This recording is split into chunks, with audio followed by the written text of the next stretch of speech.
욕심부리는 상대를 어떻게 바라보는 게 수행일까요? 2023년 9월 16일 해외 순회 강연 17번째 캐나다 토론토. 안녕하세요. 오늘은 2023년 법륜스님의 해외 순회 강연 중 17번째 강연이 캐나다 최대 도시인 토론토에서 열리는 날입니다. 스님은 새벽 2시 30분에 일어나 원고 교정을 본 후 3시 30분에 이경미 님댁을 출발해 보스턴 공항으로 향했습니다. 공항에 도착해 이경미, 리님 부부와 작별 인사를 하고 서둘러 탑승 수속을 했습니다. 짐을 붙이고 탑승 수속을 다 밟고 4시 50분에 탑승구에 도착했는데 갑자기 비행기가 취소되었다는 문자가 왔습니다. 어젯밤 허리케인의 북상으로 보스턴에 폭풍이 발생해서 원래 예매해두었던 토론토행 직항 비행기가 결항되었습니다. 보스턴에서 북쪽으로 향하는 비행기는 취소되었지만 남쪽으로 가서 토론토로 들어갈 수는 있다는 생각이 들어서 급하게 표를 변경했습니다. 6시에 보스턴을 출발해 뉴아크 공항을 경유하여 토론토로 가는 비행기표를 다시 끊고 탑승구 앞까지 도착했는데 변경한 비행기표마저 또 취소가 된 것입니다. 스님도 수없이 해외 강연을 다녔지만 처음 경험하는 일이었습니다. 공항 직원에게 물어보니 보스턴에서 뉴아크로 가는 비행기도 모두 결항이 되었다고 했습니다. 스님은 어떻게든 토론토로 갈 수 있는 방법을 알아보았습니다. 먼저 육로로 갈 수 있는 방법을 알아보았지만 버스로는 14시간이 걸리고 직접 승용차를 운전해서 갈 경우에도 10시간이 걸린다고 나왔습니다. 어떻게 해도 강연 시간인 오후 3시에 도착할 수가 없는 상황이었습니다. 스님, 오늘 토론토 강연을 취소해야 할 것 같습니다. 할 수 있는 건 다 해봅시다. 안 되면 어쩔 수 없고요. 일단 수화물로 붙인 짐을 찾기 위해 탑승구에서 나가는데 다른 탑승구에 항공사 직원이 나와 있었습니다. 스님은 다시 방법을 생각해내서 문의해 보았습니다. 혹시 12시 전에 보스턴 말고 뉴욕에서 토론토로 가는 비행기가 있는지 알아봐 주실 수 있을까요? 뉴욕에서 토론토로 가는 12시 2분 비행기가 있네요. 지금 바로 예매해 주세요. 그런데 비도 오고 차도 막힐 텐데 보스턴에서 뉴욕까지 제 시간에 갈 수 있겠어요? 어떻게든 가보겠습니다. 공항까지 스님 일행을 배웅하고 집으로 돌아갔더니 님에게 전화해서 다시 공항으로 와달라고 부탁하고 리님의 차를 타고 뉴욕 공항을 향해 출발했습니다. 승용차 한 대에 6명이 타야 해서 발 아래에 짐을 놓고 끼어서 타야 했습니다. 과연 비행기 출발 시간에 맞춰 뉴욕 공항에 도착할 수 있을지 불확실했습니다. 하지만 리님은 정말 빠르고 안전하게 운전을 해주었습니다. 민덕콩님이 옆자리에 앉아 실시간으로 가장 빠른 길을 찾아냈습니다. 스님은 리님에게 부탁했습니다. 하는 데까지 최선을 다해봅시다. 이동 중에 뉴욕에 사는 김명호님에게 전화해서 보스턴 방향으로 차를 가지고 나오도록 부탁하고 중간 지점에서 만나기로 했습니다. 마치 007 작전을 펼치듯이 계속 연락을 하며 긴박하게 움직였습니다. 아침 8시 30분에 뉴헤이븐에서 김명호님과 만나 차를 바꿔 탔습니다. 스님은 2시간 동안 안전하고 빠르게 운전을 해준 이님에게 감사 인사를 했습니다. 정말 고마워요. 당신 덕분에 오늘 토론토에서 저를 기다리는 500명이 행복해졌어요. 한편 토론토에서 강연을 준비하는 봉사자들은 혹시 스님이 못 오거나 많이 늦을 경우를 대비해서 화상으로 스님과 연결하여 강연이 진행되도록 준비했습니다. 스님 일행은 뉴욕 공항에서든 뉴저지에서든 어느 곳에서든 토론토와 화상으로 연결하여 강연을 할 수 있도록 실무 준비를 했습니다. 김명호 님의 빠르고 안전한 운전 덕분에 코네티컷을 출발하여 10시 10분에 뉴욕 공항에 무사히 도착했습니다. 아이고, 이제 다 됐어요. 스님은 안도의 한숨을 쉬었습니다. 서둘러 출국 수속을 마치고 기다리는데 12시 2분에 출발하기로 한 비행기의 출발 시간이 40분 늦어졌다는 공지가 나왔습니다. 이번에는 기상 상태가 원인이 아니고 승무원이 아직 공항에 도착하지 않았다는 것이 이유였습니다. 12시 2분에 출발해야 하는데 승무원이 1시에 나타났습니다. 다시 안심할 수가 없는 상황이 되었습니다. 계속 출발 시간이 연기되다가 결국 오후 1시 10분에 이륙을 했습니다. 토론토 공항에 도착하고 나서 과연 오후 3시까지 강연장에 도착할 수 있을지 다시 불확실해졌습니다. 뉴욕 공항을 출발한 비행기는 2시 20분에 토론토 공항에 착륙했습니다. 저가 항공을 예매했기 때문에 스님이 앉은 자리가 맨 뒷자리였습니다. 스님은 탑승객들에게 양해를 구했습니다. 제가 오후 3시에 강연이 있습니다. 지금 500명이 기다리고 있어요. 죄송합니다. 스님은 소리를 계속 말하며 맨 뒷줄에서 탑승구 앞으로 걸어 나왔습니다. 비행기 문이 열리자 모두 공항 출입구를 향해 달렸습니다.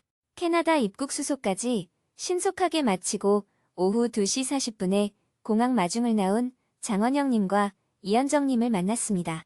스님은 가사와 장삼을 입으면서 차에 올라타고 곧바로 강연 장소로 출발했습니다. 오늘 토론토 강연이 열리는 곳은 캐나다 온타리오주 노시오크 레슬리 스트리트에 위치한 한인회관입니다. 혹시라도 우발사고가 일어나 강연 시간에 많이 늦어지게 되면 차 안에서 생방송으로 강연장과 연결하려고 준비를 하면서 이동했습니다. 다행히 장원영 님이 아주 빠르고 안전하게 운전을 해준 덕분에 오후 3시 17분에 강연장에 도착했습니다. 우여곡절 끝에 다행히 강연 시간에 17분밖에 늦지 않았습니다. 강연장 안으로 들어가며 스님이 웃으며 말했습니다. 우여곡절 끝에 도착했네요. 그래서 인생은 지레 포기하면 안 돼요. 될 때까지 해봐야 해요.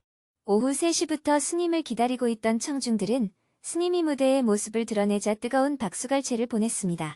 박수 소리는 스님이 무대에 오르고 자리에 앉은 후에도 아주 오랫동안 이어졌습니다. 무대에 오른 스님은 먼저 사과의 말을 전하면서 보스턴을 출발해 토론토에 오기까지 겪었던 우여곡절을 자세하게 이야기해 주었습니다. 이렇게 우여곡절을 겪으면서 부처님의 공덕으로 강연장에 도착은 했는데 20분이 늦었습니다. 다시 한번 사과 말씀드립니다.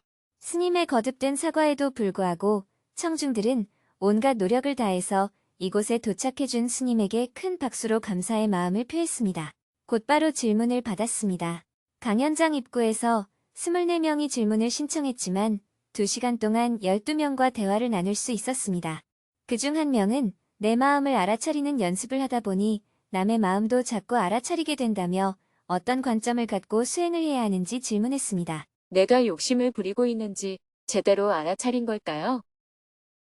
저는 캐나다에 산 지 한 10년 정도 됐는데요. 이번에 코로나를 겪으면서 혼자 시간을 많이 보내게 됐습니다. 그러면서 감정적인 기복을 많이 겪었는데 스님의 법문을 통해 많은 치유를 받았습니다. 현재는 어떤 환경이나 조건에서도 괴롭지 않은 마음을 유지하려고 노력하고 있습니다. 스님의 법문 중에서 가장 큰 도움을 받은 내용이 나를 알아차리라는 것이었습니다.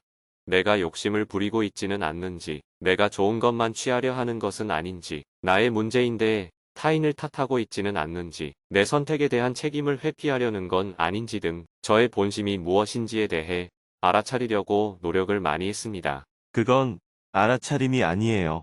아, 그런가요? 당연하죠. 질문자가 말하는 것은 굳이 알아차릴 필요가 없을 만큼 당연히 일어나는 마음과 행동입니다. 질문자의 수준에서는 욕심을 부리는 것도 당연하고 남을 탓하는 것도 당연해요. 물론 질문자만 그러는 게 아니고 모든 인간이 다 그렇습니다. 작은 문제라도 생기면 남을 탓하고 자기 욕심대로 하려고 하고 자기 고집대로 합니다. 이것은 인간 본연의 성향이에요. 질문자는 내가 성인 군자도 아니고 그렇게 행동하는 것이 당연한 것 아닌가 하고 얘기하고 싶은 거예요. 맞습니까? 맞습니다. 많은 부분 그렇게 생각하고 있습니다. 질문자의 말은 내가 남자인가 아닌가 하고 묻는 것과 같습니다. 그런 것을 자각했다고 해서 알아차렸다는 표현을 쓰지는 않습니다. 욕심이 일어날 때 내가 지금 욕심을 부리고 있는 건 아닌가 하는 의문이 들었다면 그것은 본인의 주관적인 생각이지 알아차림은 아닙니다. 진실은 지금 내가 욕심을 부리고 있다는 것입니다.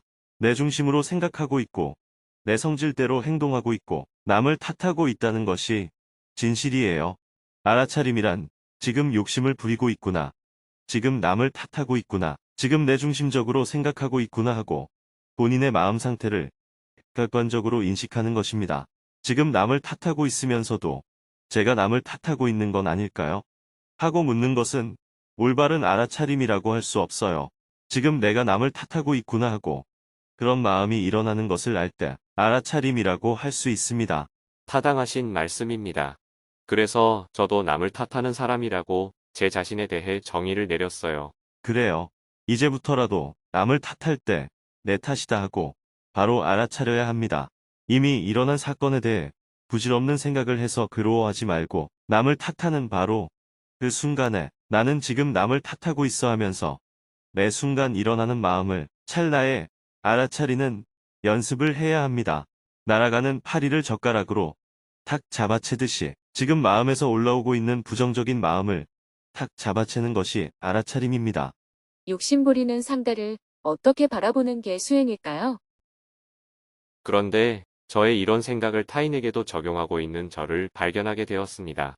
특히 알아차림을 하지 못하는 타인을 봤을 때 저분이 지금 욕심이 있는데 그것을 감추기 위해서 저렇게 표현을 하는구나 하고 타인의 상태를 알아차리고 있는 저를 보게 됩니다. 그러다 보니 누구나 욕심이 있다고 인정하게 되어 누구를 만나도 기대하지 않게 되는 마음이 생깁니다. 타인을 이런 식으로 바라봐도 괜찮을까요? 내가 내 중심적으로 생각하는 사람이라는 것을 안다면 모든 사람이 다 자기중심적으로 생각한다는 것을 인정해야 해요. 그런데 우리는 나에 대해서는 내 중심적으로 생각하는 것을 인정하면서 다른 사람이 본인 중심적으로 생각하면 너는 이기주의자야 하고 문제를 삼습니다. 그러나 다른 사람도 본인 중심적으로 생각할 수 있는 거예요. 그렇게 인정하면 되는데 무엇이 문제가 됩니까? 다른 사람이 화를 내면 저 사람이 화가 났구나. 이렇게 알아차리는 것이 알아차림입니다. 인간은 화를 내는 존재야. 이런 것은 알아차림이 아니에요. 본래 화날 일이라는 건 없습니다. 그래서 내가 화가 날 때 지금 내가 화가 났구나 하고 알아차린 다음 왜 화가 나지? 하고 원인을 파악하면 화가 올라오다가 멈추고 점점 내려가게 됩니다. 남이 화내는 걸 볼 때는 저분에게 무슨 화가 날 만한 일이 있었겠구나 하고 이해를 해야 합니다. 그 사람에게 화날 일은 본래 없는 거야. 화가 날 때는 너 자신을 봐 이렇게 얘기하면 비수가 됩니다. 부처님의 말씀은 나에게 적용하면 양약이 되지만 남에게 적용하면 복약이 됩니다. 그래서 수행의 관점은 항상 자기에게 적용해야 합니다. 만약 질문자가 아내에 대해 아무리 많은 얘기를 해도 스님은 질문자의 아내가 어떻게 해야 하는지에 대해서는 일절 얘기하지 않습니다. 왜냐하면 질문자가 부처님의 가르침을 부인에게 적용하려고 할 가능성이 높기 때문입니다. 그럴 때 부처님의 가르침은 비수가 될 뿐입니다. 부처님의 말씀을 갖고 얘기해도 독약으로 작용합니다. 그래서 항상 부처님의 가르침은 나에게 적용해야 합니다. 마찬가지로 개인의 심리 치료를 위해 한 말을 사회적으로 자꾸 잘못 적용하면 불교의 가르침을 왜곡하는 결과가 빚어집니다. 세상이 거꾸로 가든 관여하지 마라. 오직 내 마음만 봐라. 이런 식으로 해석하면 불교가 사회 정의를 외면하게 되거든요. 그래서 불교에 대해 많은 비판이 제기되는 것입니다. 하지만 부처님은 그렇지 않으셨습니다. 성차별, 계급차별, 전쟁 등 사회 정의에 대해서 많은 말씀과 실천 활동을 하셨어요. 마음의 상처를 치유하는 방법을 바깥으로 자꾸 적용했기 때문에 이런 부작용이 발생하게 되는 것입니다. 그것처럼 질문자도 수행의 관점을 자기에게만 적용해야 합니다. 수행의 관점은 남에게 적용해서는 안 됩니다. 아내가 화를 낼 때는 우리 아내는 화낼 만하다. 미안해 이렇게 공감을 해줘야 하고 내가 화날 때는 왜 화가 나지? 하고 내 문제로 봐야 합니다. 상대에게 사과를 받으려고 해서는 안 돼요. 다르게 적용을 해야 합니다. 네, 감사합니다. 계속해서 질문이 이어졌습니다. 가족들을 위해 평생 살아왔는데 나이가 드니 이제 나만의 삶을 살고 싶습니다. 어떻게 하면 남은 인생은 내가 주인이 되어서 살 수 있을까요? 토론토에도 노숙자들이 참 많습니다. 이들을 어떤 시선으로 받아들이고 도와주어야 할까요? 토론토에 유학을 온 아들과 같이 지내고 있는데 휴일에 집에만 있는 아이를 어떻게 바라봐야 할까요? 불교 교리 공부를 하고 있는데 이해가 안 되는 부분이 많습니다. 어떻게 교리를 공부해야 할까요? 남편과 아이를 갖지 않기로 약속은 했지만 앞으로 나이가 들면 다시 아이를 갖고 싶어지면 어떡하나 걱정이 됩니다. 지인이 마약을 복용한 뒤로 삶이 긍정적으로 바뀌었다고 하는데 이에 대해 어떻게 봐야 할까요? 직장 동료의 소개로 스님의 법문을 듣게 된 이후 맹목적으로 스님의 말씀을 따르게 됩니다. 이렇게 하는 게 과연 옳은 것일까요?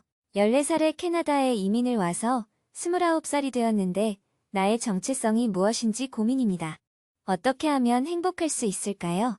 박사 과정 공부를 하고 있는데 항상 다른 친구들에 비해 뒤처지지 않을까 걱정하는 마음이 듭니다. 죽음에 대한 두려움은 없지만 사고나 병으로 인한 고통에 대해서는 두려움이 있습니다. 안락사를 허용하는 기준은 무엇이 되어야 할까요? 대화를 다 마치고 나서 스님이 정리 말씀을 해주었습니다. 서로 다른 사람이 결혼해서 같이 살면 취향도 다르고 습관도 다르고 가치관도 다릅니다. 그래서 갈등하지 않으려면 서로 다름을 인정해야 합니다. 서로 다름을 인정하는 것이 상대를 존중하는 것입니다. 상대를 떠받드는 게 존중이 아니에요. 그 사람의 입장에서는 그럴 수도 있겠다. 이런 마음을 갖는 것이 이해입니다. 이해가 사랑입니다. 이해 없는 사랑은 폭력이에요. 여러분들은 사랑이라고 표현하지만 대부분이 욕망에 해당합니다. 내 식대로 하려는 것을 사랑이라고 부르거든요. 서로 다름을 인정하고 그 사람의 입장에서는 그럴 수도 있겠다 하는 마음을 가지면 화날 일이 없어요. 그렇다고 상대의 뜻에 동조하라는 의미는 아닙니다. 헤어져도 괴롭지 않은 길. 서로 합의해서 결혼을 했기 때문에 다시 합의해서 이혼하는 것은 아무 문제가 없습니다. 그것은 전생에 지은 죄도 아니에요. 방금 제가 무대로 걸어 나올 때 여러분이 스님 하고 박수 쳤잖아요. 이렇게 스님을 좋아하는데도 강연을 마치면 서로 헤어질 수밖에 없잖아요. 이렇게 헤어지는 것이 괴로움입니까? 아니잖아요. 부부가 헤어지더라도 그렇게 헤어지세요. 부모가 돌아가시더라도 그렇게 헤어지는 것이 좋습니다. 서로 좋아하지만 헤어질 수가 있는 겁니다. 왜 헤어지면 꼭 원수가 되어야 하나요? 오늘 저와 여러분이 헤어지면 원수 관계가 되나요? 반대로 서로 좋아한다고 해서 꼭 만나야 하나요? 서로 안 만나도 좋아할 수 있잖아요. 그것처럼 헤어지더라도 괴롭지 않을 수가 있습니다. 내가 좋아하면 무조건 같이 살아야 돼. 내가 싫어하면 무조건 같이 안 살아야 돼. 이런 마음이 바로 집착입니다. 싫어함과 좋아함이 없어야 하는 것이 아니라 내가 원하는 것이 이루어져야 한다는 집착이 없어야 합니다. 불교의 목표는 목석 같은 사람이 되는 것이 아니에요. 원하는 것이 있으면 원하는 대로 하세요. 그러나 원하는 대로 안 된다고 괴로워하지 말라는 것입니다.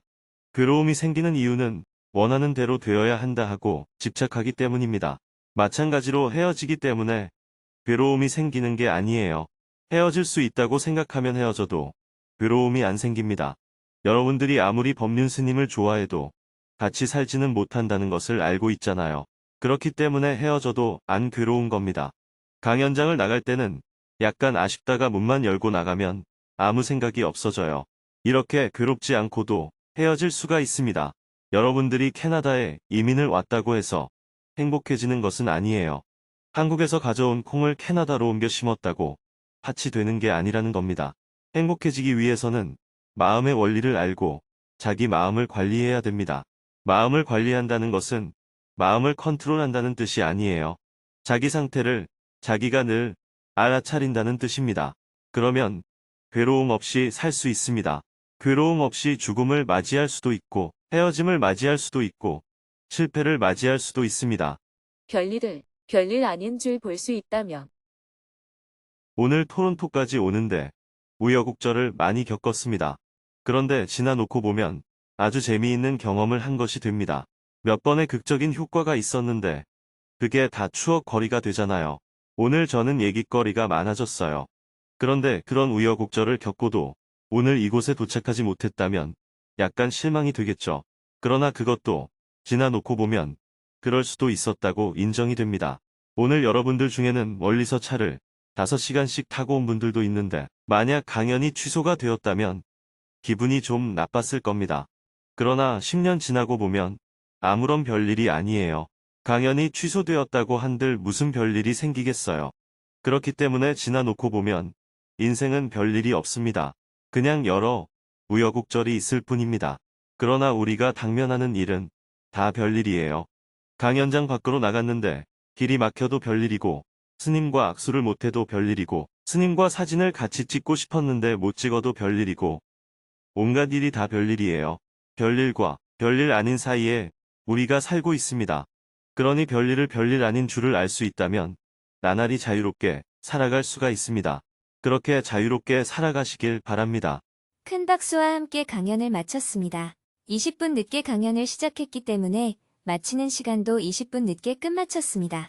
곧바로 무대 위에서 책 사인회를 시작했습니다. 스님은 참가자 한 명 한 명과 눈을 맞추며 인사를 했습니다. 스님이 도착하지 못할까봐 가슴을 조이며 강연을 준비했던 봉사자들은 강연이 무사히 끝나자 얼굴이 모두 환하게 밝아져 있었습니다. 다 함께 기념사진을 찍은 후 스님이 봉사자들을 다시 한번 격려했습니다. 토론토에서 사는 사람들뿐만 아니라 저 멀리 몬트리올에서 강연을 듣기 위해 오신 분들도 많네요. 하루 전날 오신 분들도 있고요. 만약에 강연이 취소가 되면 큰일 날 뻔했습니다. 그래서 저도 불가능할 것이라고 생각했지만 최선을 다해봤어요. 정말 감사합니다. 강연장을 나와 식당으로 향했습니다. 토론토에서 초창기에 정토회를 만드는 일을 할 때 많은 역할을 해준 회원들을 초대해서 같이 식사를 하기로 했습니다. 함께 식사를 하면서 초창기에 고생했던 일을 떠올리며 대화를 나누었습니다. 여러분이 다 공로자입니다. 개인 집에서 법회를 하다가, 창고에서 법회를 하다가, 법당을 마련해서 법회를 하다가, 요즘은 온라인으로 법회를 한다고 컴퓨터를 배워야 하고, 스님하고 이런 이야기를 할 자리가 한 번도 없었네요. 인연이 오래된 정토회 회원들과 저녁 식사를 하다 보니 옛 추억이 새록새록 떠올랐습니다. 식사를 마친 후 저녁 8시 20분에 이현정님의 댁에 도착해 곧바로 생방송 준비를 했습니다. 한국 시간으로 오전 10시, 이곳 캐나다 현지 시간으로 밤 9시부터 정토불교대학 입학식을 해야 하기 때문입니다. 생방송 준비가 끝나자 스님은 가사와 장삼을 수하고 카메라 앞에 자리했습니다. 노트북 화면 속에는 정토불교대학 입학을 축하하는 공연이 펼쳐졌습니다.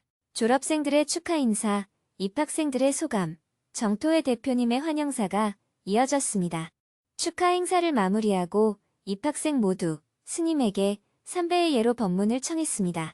스님은 정토불교대학은 무엇을 공부하는 곳인지 강조하며 입학생들이 중도에 포기하지 않도록 격려를 해주었습니다. 2023년 9월 정토불교대학에 입학한 여러분, 진심으로 축하드리며 환영합니다. 정토불교대학은 불교에 대해서 얼마나 많이 아느냐, 불교를 믿느냐 믿지 않느냐, 이런 것들이 졸업 기준이 되지 않습니다. 정토불교대학을 졸업할 수 있는 자격 기준은 내가 입학하기 전보다 얼마나 괴로움이 줄어들었느냐입니다. 스트레스, 초조불안, 우울함, 화, 미움이 입학하기 전보다 조금이라도 적어졌다면 졸업할 자격이 있는 것입니다. 아무런 변화가 없다거나 오히려 입학하기 전보다 괴로움이 더 많아졌다면 불교대학을 졸업할 자격이 없습니다. 괴로움으로부터 자유로워지는 공부. 우리가 괴롭다고 하거나 괴롭지 않다고 하는 것은 모두 마음의 문제입니다. 여러분들이 괴로운 이유는 첫째, 뭔가 하고자 하는 것이 있을 때 그것이 뜻대로 안 되기 때문입니다. 둘째, 내 성질대로 안 되면 괴롭습니다. 셋째, 뭘 모르면 자꾸 몰라서 문제가 발생하여 괴롭습니다. 이처럼 우리가 괴로울 때는 마음에 욕심이 많을 때, 화가 많을 때, 어리석을 때입니다. 그렇기 때문에 욕심을 어떻게 멈출 것인가, 성질을 어떻게 다스릴 것인가, 어리석음을 어떻게 깨우칠 것인가 하는 것이 중요합니다. 설령 어떤 교리를 배우게 된다 하더라도 그것은 지식에 불과합니다. 교리를 지식으로 배워서는 안 됩니다. 내 삶에 바로 적용해서 내가 스트레스로부터 자유로워질 수 있어야 합니다. 이런 실용적인 관점에서 공부를 해나가야 합니다. 오늘 입학을 하게 되면 다음 주부터 강의를 듣게 되고 수업에 참가하면 진행자, 돕는 이, 운영자들에 의해서 마음 공부 수업이 진행됩니다. 처음에는 조금 부담이 되고 어색하기도 하고 어려울 수 있습니다. 그러나 조금만 해보면 정말 좋구나 하고 마음이 바뀔 것이라고 생각합니다.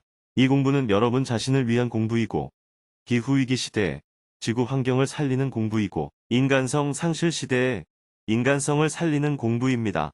그러니 졸업할 때까지 꾸준히 공부해 보시기 바랍니다. 캐나다 현지 시간으로 밤 11시가 다 되어 법문을 마쳤습니다.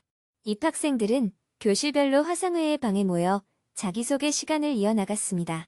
스님은 2시간 후에 정토경전대학 입학식에 참석하여 법문을 해야 하기 때문에 잠깐 눈을 붙였습니다. 내일은 새벽 1시에 정토경전대학 입학식 법문을 생방송한 후 새벽 4시에 토론토 공항으로 가서 비행기를 타고 뉴욕으로 이동하고 미국 입국 수속을 한 후 뉴저지에서 18번째 해외 증문즉설 강연을 이어갈 예정입니다.